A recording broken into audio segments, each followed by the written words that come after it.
그러나 하나님께서는 원하시는 대로 그 씨앗에 몸을 주시고 그 하나하나의 씨앗에 각기 고유한 몸을 주십니다. 모든 살이 똑같은 살은 아닙니다.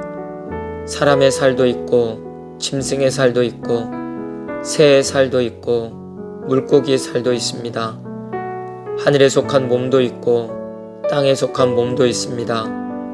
하늘에 속한 몸들의 영광과 땅에 속한 몸들의 영광이 저마다 다릅니다.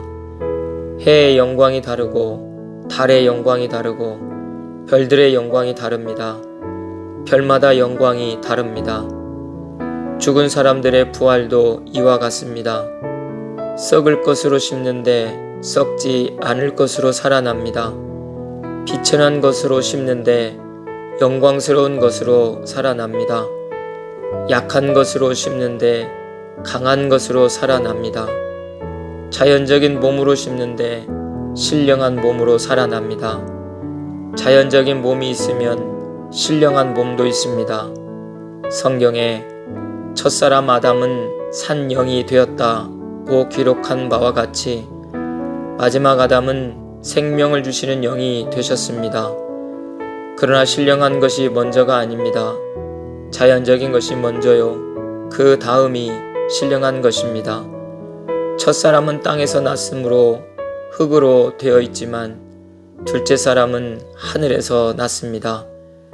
흙으로 빚은 그 사람과 같이 흙으로 되어 있는 사람이 그러하고 하늘에 속한 그분과 같이 하늘에 속한 사람이 그러합니다. 흙으로 빚은 그 사람의 형상을 우리가 입은 것과 같이 우리는 또한 하늘에 속한 그분의 형상을 입을 것입니다. 고린도전서 15장 38절부터 49절 말씀.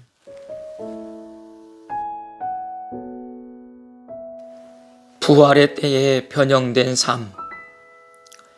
부활의 때에 변형되어 가는 삶은 아주 희미해 보이지만 우리 삶 속 깊은 내면에서 점점 그 형체가 바뀌어 갑니다.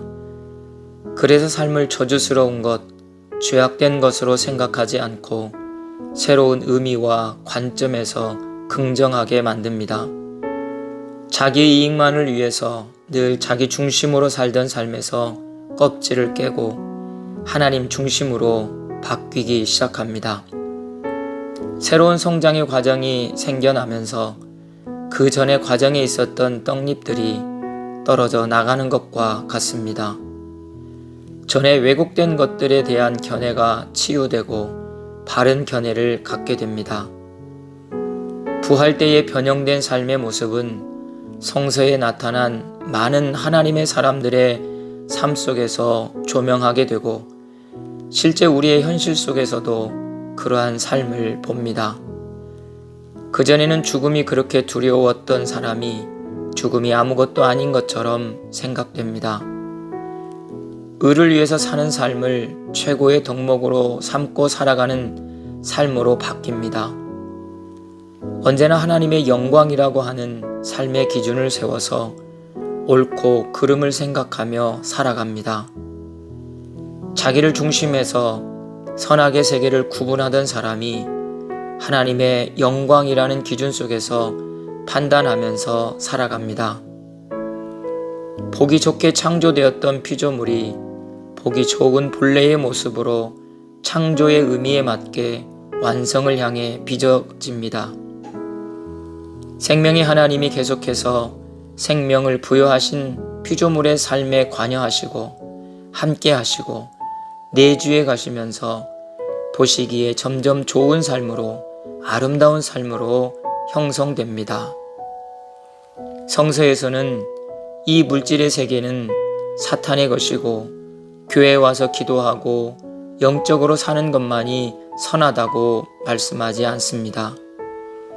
오히려 기독교 신앙을 바로 갖게 되면 남을 죽이고 모함하고 도착된 생활이 아닌 가운데서 선악의 삶이 거의 없어지게 됩니다.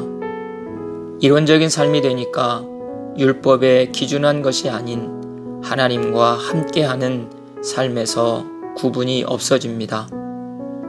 나와 함께 하시는 성령께서 원하시지 않기 때문에 무엇을 하거나 하지 않게 됩니다.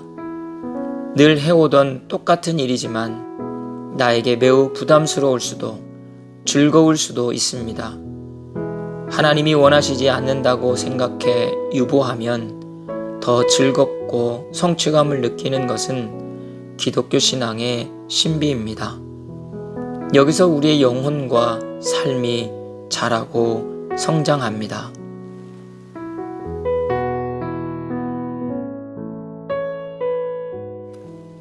오늘도 우리를 아름다운 모습으로 가꾸어 가시는 주님을 찬양합니다. 우리 안에 거짓되고 위선적인 것들이 하나하나 사라지고 주님의 선하심과 의로우심으로 가득가득 채워지게 해 주십시오. 나 중심의 삶의 껍질을 깨고 하나님 중심으로 바뀌어 사는 하루가 되기를 원합니다.